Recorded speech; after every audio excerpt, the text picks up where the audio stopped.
Hi, I'm Laura, and this is tropetrinitytrilogy, and this is my Week 2 2017 NaNoWriMo vlog.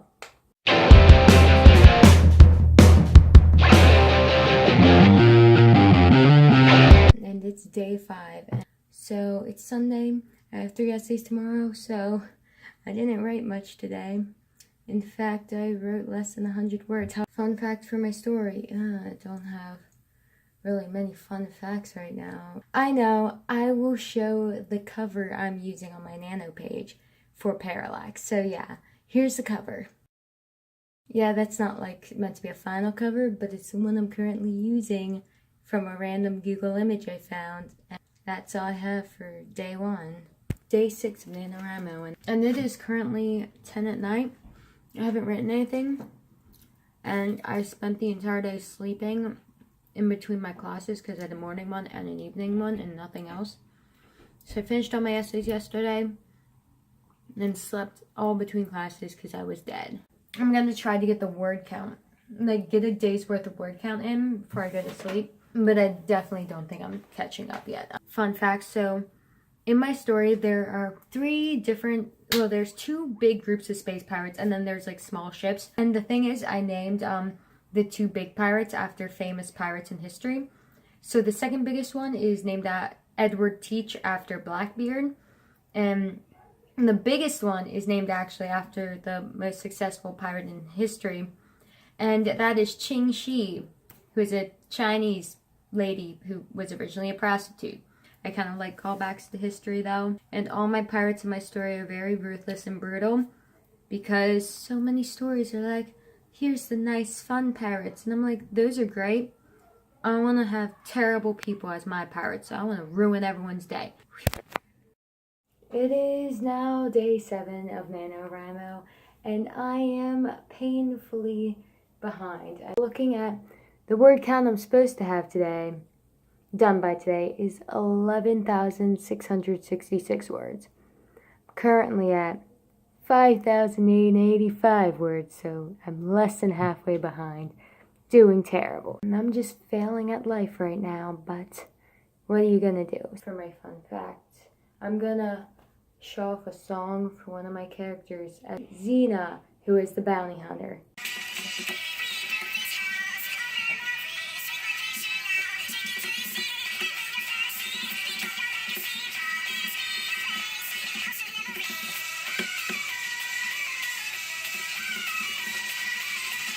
So I hope you found that song somewhat interesting. Later. It is day 8 of NaNoWriMo, and I'm getting pretty behind. In fact, I only wrote a single sentence today so that I could get the update every day badge, but I have yet to write any more than that, and I don't think I'm going to today, so yeah. Hopefully I'll be able to catch up this weekend so this vlog can have a happy ending, but I'm not entirely sure that's gonna happen, so yeah. So fun fact, Xena, who is the bounty hunter, she used to be a ballerina as a child. Yep, and that's about it. I hope you found that somewhat interesting, that one sentence fun fact. I don't know, oh well, I'm gonna go pass out. It is day 9 of NaNoWriMo, and I actually wrote over the daily word count expected, so I'm still ridiculously behind though. However, I am now catching up, and hopefully I can catch up more tomorrow. I'd been kind of in a rut the past couple of days, partially because schoolwork and I didn't have as much due today, so I had more time, and partially just because I was kind of getting about the scene I was writing. It's not that the scene wasn't good and it isn't necessary to the plot, because things were happening the whole time. It's just in my last story there was a lot more, like almost every chapter she was almost dying, whereas this one, it hasn't gotten to the dying part yet. I usually don't do this, but I actually wrote a scene from a different section because I kind of wanted to mix it up, and I really liked it, and it got me back into the swing of things. For the fun fact, I'm going to talk about some of the planets. I'm going to talk about the location of Parallax. See, here's a little map I drew of it. So this story takes place really far in the future, in a solar system known as the second system. The second system is ruled by the Guardians, who are like the authorities, who is kind of in cahoots with Perennial Labs, which is the medical community. Like the group that has a monopoly on medicine and is slowly getting a monopoly on every other technology. So that's kind of what the political landscape is. This story features pirates and bounty hunters, so it's very chaotic. Hope that fun fact wasn't too long and rambly, and I'm gonna go pass out because it's past midnight now. It is day 10 of NaNoWriMo. And I wrote 2,728 words working on the scene that's not in order. Yeah, I realize I'm getting way more into this scene than the beginning scenes, which is probably not good. I prefer to write in order. But all I was doing was thinking about this scene. I'm not done it yet. Well, it's kind of like 2 scenes back to back, but I'm just writing those 2. I've written the most I've written so far this month, and it's quite a bit, and I'm pretty happy with what I wrote. So now I'm going to give a fun fact. The sun in this solar system is a sort of pinkish color, like the picture up there. I hope you found that somewhat interesting. And today 11. It is day 11, Saturday, and I don't have much to do today, so hopefully I'll get a lot done. I've written quite a bit of this scene, and it's gotten to the point where I've written more of the scene later in the story out of order than I've written before, which is not necessarily good. Filming this fun fact a bit later because it was originally ridiculously long.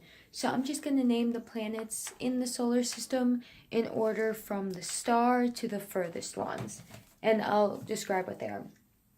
So the first planet is Apollo. And it is small, desolate, and ridiculously hot. And there's the rebel base Gamma on it. But they try to avoid it because it's ridiculously hot. Next planet is Nox, which has a giant skyscraper that goes up through the atmosphere, which is how you enter and exit it. And the rest of the planet is pretty much an ocean of oil. The next planet is Olympus, and it is the super Earth, which is pretty much a habitable planet like Earth that's extra big.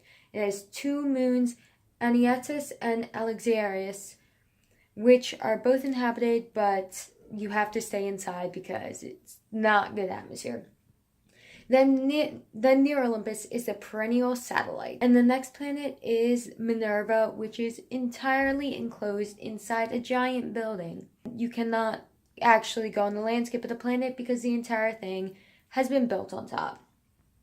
Then there's the asteroid belt, which is pretty common, except one asteroid does have people living on it, and that is a phantom asteroid. Then the next planet is Ouroboros, and it is like Saturn, a big gas planet with a ring, and one of those rocks on the ring holds Rebel Base Alpha. A planet near it, which is fairly small, is Juno, which is the Guardian Base. Next planet is Faunus, which is a planet you can actually go outside on and be perfectly fine. There's life on it, but you need a gas mask because the oxygen doesn't translate. Then the next planet is the largest of them all. It's a gas planet, Cronus, and there's no life on the actual gas planet part because that would not work out good. However, some of the moons are inhabited. One of them is Rebel Base Beta, which is on a small, insignificant-looking moon. Then the next moon is Vulcan, which is a moon full of outcasts. Then the next moon is Qingxi's moon, and it's the biggest one around Cronus. And then the next farthest planet is Morta, which is desolate and dangerous on the outside, but if you go into the core, there's an entire city of people living there. And then the final planet, which is more of a dwarf planet, is Bonius, and it's completely frozen and inhabited by the pirate Edward Teach and all his people. So that's a fun fact. I hope that was quick enough because I originally filmed it and it took forever. And this is the end of week 2 vlog. And that is the end of this week's vlog. So I've been slowly but surely catching up because the last couple days I wrote over the expected word count for the day. So I'm catching up and I'm getting back into the groove of things. That's all I have to say for now, and I hope you are having a good time doing NaNoWriMo.